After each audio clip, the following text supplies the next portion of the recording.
میرا شوہر اتنی محنت کرتا ہے, کماتا ہے, برکت نہیں ہوتی. برکت کیوں ہوگی؟ بے برکتی تو تیری وجہ سے ہے.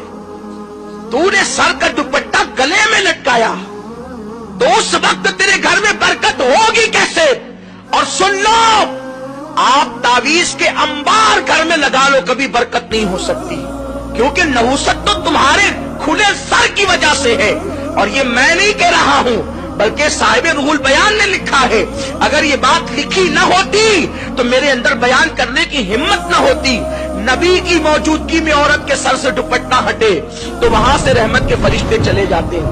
تمہیں پتا ہے اے خاتون جنت کی کنیزوں, جس وقت ابراہیم علیہ السلام کو آگ میں ڈالا جا رہا تھا, ابراہیم علیہ السلام کو آگ میں ڈالا جا رہا تھا, تو آگ میں ڈالنے کا طریقہ کیا تھا؟ انہوں نے منجنیق بنائی تھی.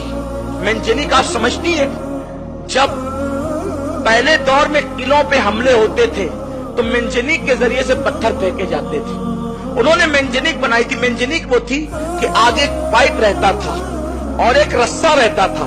رسہ کھینچ کر کے چھوڑتے تھے تو وہ جا کے پائپ کو لگتا تھا, اور پائپ کے اوپر جو پتھر ہوتا تھا وہ جا کر کے قلعوں کو لگتا تھا. تو سب سے پہلے منجنیق بنی ابراہیم علیہ السلام کے لیے, کیونکہ انہوں نے اتنی بڑی آگ کا علاوہ تیار کیا کہ وہ آگ کے قریب کوئی جا نہیں سکتا تھا. تو ابراہیم علیہ السلام کو ڈالے کیسے؟ تو انہوں نے منجنیق بنائی. تو منجنیق بنا کر کے وہ کئی دنوں سے پریکٹس کر رہے تھے. اس طرح رسہ کھینچیں گے, چھوٹے گا تو ابراہیم کی پیٹھ کو جا کے لگے گا, پھر ابراہیم جو ہے وہ آگ میں چلا جائے گا. لیکن جس وقت ابراہیم علیہ السلام کا کرتا اتار کر ان لوگوں نے منجنیق پر ابراہیم علیہ السلام کو بٹھایا اور رسہ کھینچا, تو اب رسہ ان سے کھینچاتا نہیں تھا. کیوں نہیں کھینچاتا تھا؟ اس لیے کہ فرشتے رو کر کہتے, اللہ تیرا ابراہیم تیرا نام لیوا, اب وہ آگ میں ڈال دیا جائے گا, ہم اس کی مدد کے لیے جانا چاہتے ہیں. تو فرشتے مدد کے لیے آ گئے. ادھر سے نمرود والے رسہ کھینچتے, ادھر سے فرشتے رسہ کھینچتے. تو فرشتوں کی طاقت کے سامنے نمرودی ناکام رہے, تو وہ رسہ کھینچ نہیں پا رہے تھے.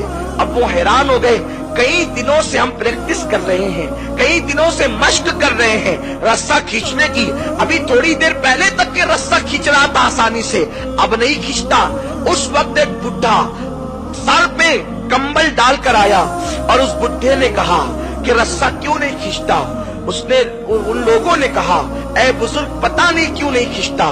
تو اس وقت اس بڈھے نے کہا, ایک کام کرو, 10-12 عورتوں کو بلا کر کے لاؤ. 10-12 عورتیں بلا کر لائی گئی. اس وقت اس نے کہا, نمرودی اس عورتوں سے اس بڈھے نے کہا, اپنے سر سے دوپٹہ ہٹا لو اور اپنے گلے میں لٹکا لو. تو ان لوگوں نے دوپٹہ جیسے ہی ہٹایا وہ رسہ کھینچ گیا. وہ رسہ کیوں کھینچا؟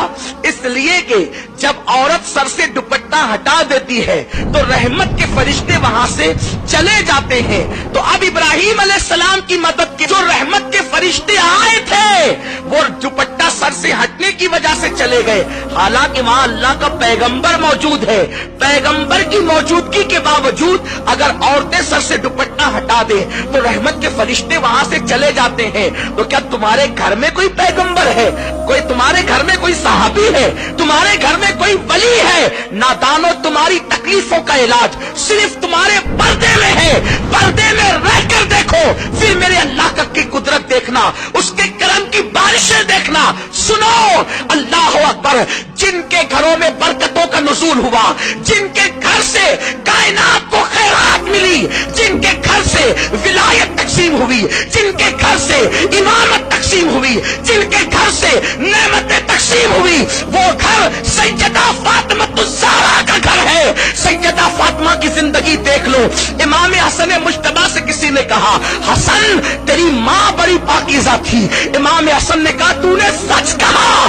جس دن میری ماں کا وصال ہوا میں 6-7 سال کا بچہ تھا, اس کے باوجود بھی میں نے اپنی ماں کے سر کے بالوں کو کبھی نہیں دیکھا. جو مائیں اپنے ننھے بچوں سے بھی اپنے سر کے بالوں کو چھپاتی تھی ان گھروں سے خیرات تقسیم ہوتی تھی, اور جو مائیں اجنبی مردوں کو بھی سر دکھاتی ہے پھر اس گھر سے خیرات نہیں بٹتی, اس گھر میں خیرات مانگی جاتی.